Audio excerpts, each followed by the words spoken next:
and welcome back to Drams for Dummies. I am, of course, the numero uno dummy, Brett. Glad to be back with you. If you've seen me before, it's been a little bit, a little hiatus.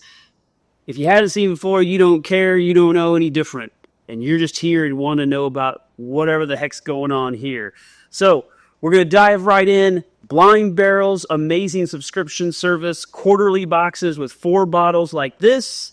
Sample bottles, 2 ounces each, covering the whole country in the whole range of every kind of whiskey that's being made in our country right now, and all the innovative great things. Look them up.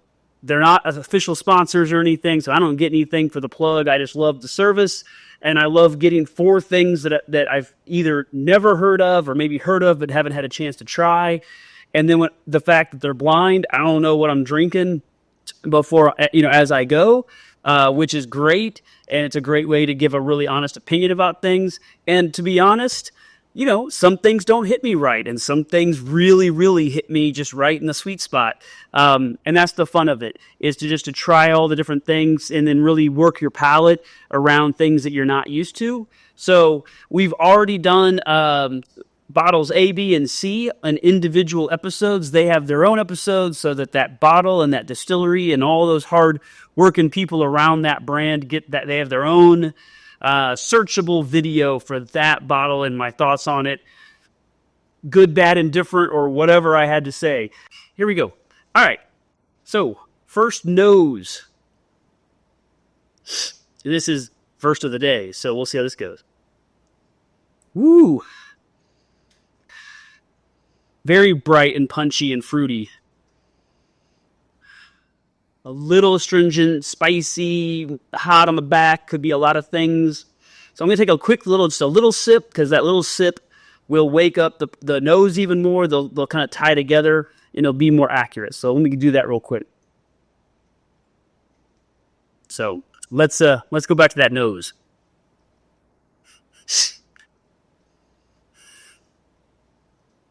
It's kind of like a saltwater taffy, kind of like it's like, I don't want to say sour, but you know how that saltwater taffy is like a tangy, creamy, there's what I'm saying, saltwater taffy people. There's a thing about the taffy that's not just sweet and easy. There's a little bit of a bite in there. I don't know, maybe making that up. That's why I don't do notes. I just say if I like it or not. But it's definitely up in the kind of in a brighter, punchier nose world, if you're into that.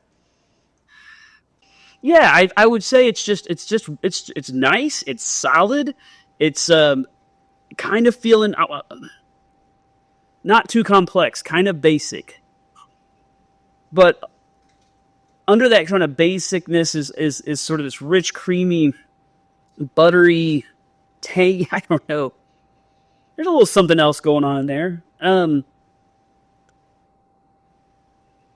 going to give it a 7 on the nose, which on my scale now is good, as a good nose. It could trend up towards 8.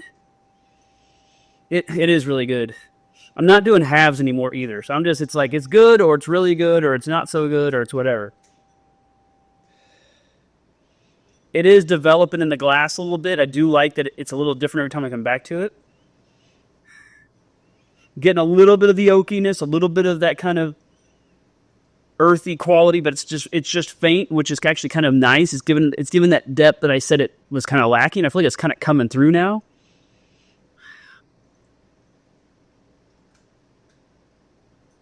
No, I'm going to go 8. Really good nose. All right, palate.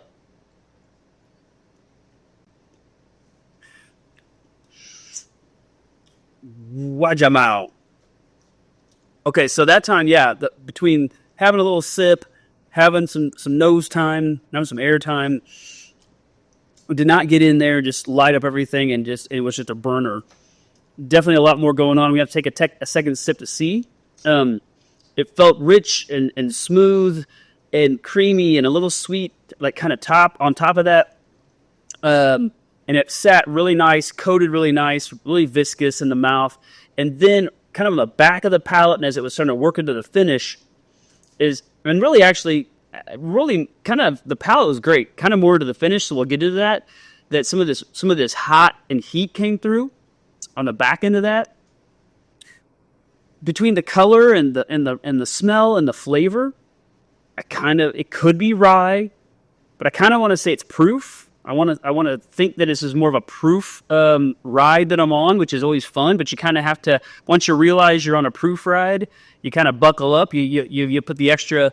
You got the lap. You've had the lap bar down, but now you put the shoulder harnesses on. You're like, all right. Now I know what I'm in for. Let's do it again. Let's see if I can ride this bull a little better this time. Yeah, it's really nice.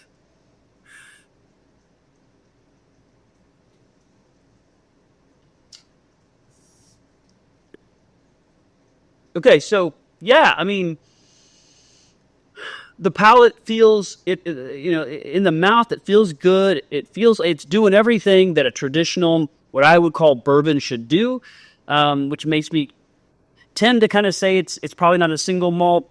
I kind of am off rye.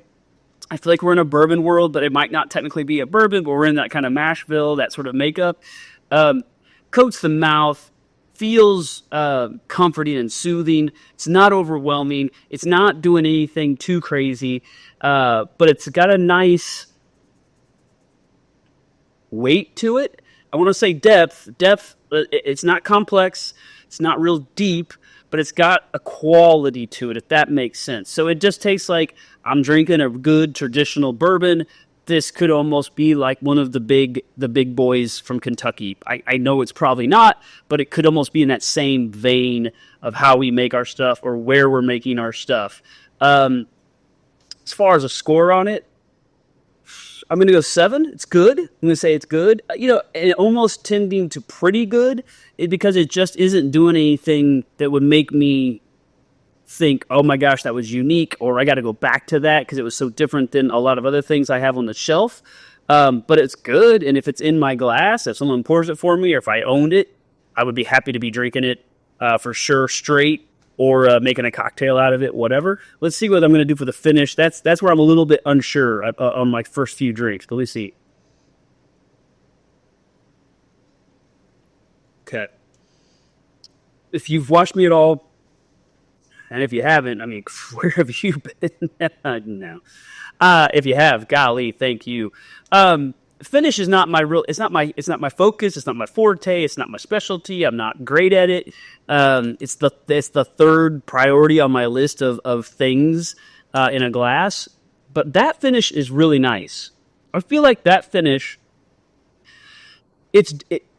A good finish for me is, you kind of, it runs through your mouth. It's going through, it's going down. We got but now what's it doing after? And does it have more to give flavor wise? Is it enhancing what was in the palate? Does it twist and turn and go different directions that work? This one really feels like it's sort of solid and stable in the palate, and it feels like it gets a little bit more interesting and a little bit more complex in the finish without getting crazy, without the burn.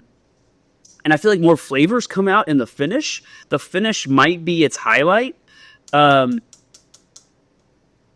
then the back end of the finish gets a little bit of that astringent, that little, like, you're like, ooh, when you're letting it go and you're just thinking about it, and all of a sudden you're like, yeah. And so that sort of cuts it down a little bit.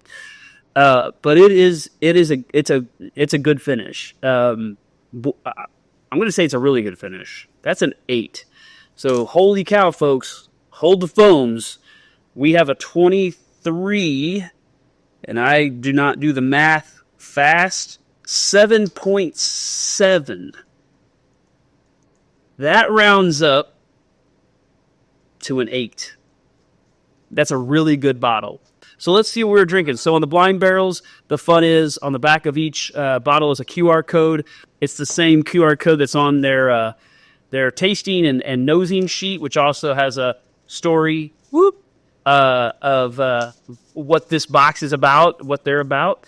So it's just a great service. I'm going to dive into it for you. All right, so what we are drinking, Still Austin. So at this point, if you're seeing me, if you're into this game, I'm sure you've heard of, had Still Austin. They're getting themselves, and maybe not. I'm in Kansas City, Missouri. They're fairly newish to the area in Kansas and Missouri, so their distribution is probably working around at this point. But they're getting a lot of praise. I saw one of their bottles. It was like a 5-year red coal. Now I don't remember. I know 5 years is in the title. That's I think I saw it on a couple of different best of 2024 lists. So I'm very intrigued by Still Austin, and I've had a sample one time back in the day, but I haven't owned anything yet. So let's figure out more. So it's a Still Austin Whiskey Company out of Austin, Texas. This particular bottle is their cask strength. So points for me so far: bourbon whiskey. I said proof. I said bourbon. So I feel like doop doop. Even though I'm a dummy, sometimes the blind squirrel gets a nut, right?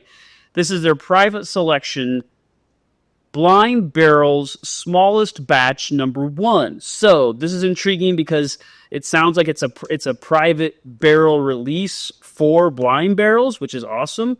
Let's see. Fun fact, this 2-barrel blend, which we are calling, that's what the stamp said, we messed with Texas.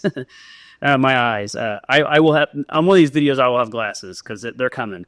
Always allows us to have a bottling that is unique to our community.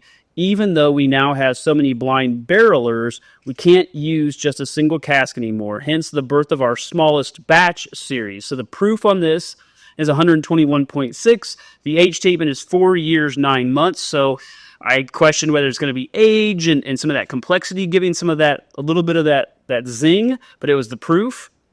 The mash bill of this is 70% white corn, 25 Brasetto rye, and 5% wildfire malted barley.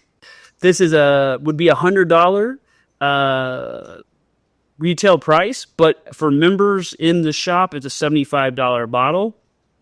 And they wouldn't have to go buy one as soon as I get off here because I am a member of Blind Barrels, and this was a really good bottle. Still Austin. This is a small batch kind of private selection. But again, if you're hearing about seeing Still Austin, I think give them a shot. They're rising up quickly in the world and seem to be doing great things, as confirmed by our Blind Barrel selection here today. So thank you all for joining me today. Recap it real fast. That was an 8 nose, a really good nose, a good palate, and a really good finish on the Blind Barrel's private selection, small batch, whatever they're calling it. Don't we messed with Texas. You messed with me, and you allowed me to mess a little bit with your day. And for that, I thank you very much. Love you for being here. Love what you're doing. As long as what you're doing is subscribing and following along to the future things that we're going to pop out here as we're back on the horse, baby. Nah, I don't know. We'll work on that. We'll work on the tagline. Bye, everybody.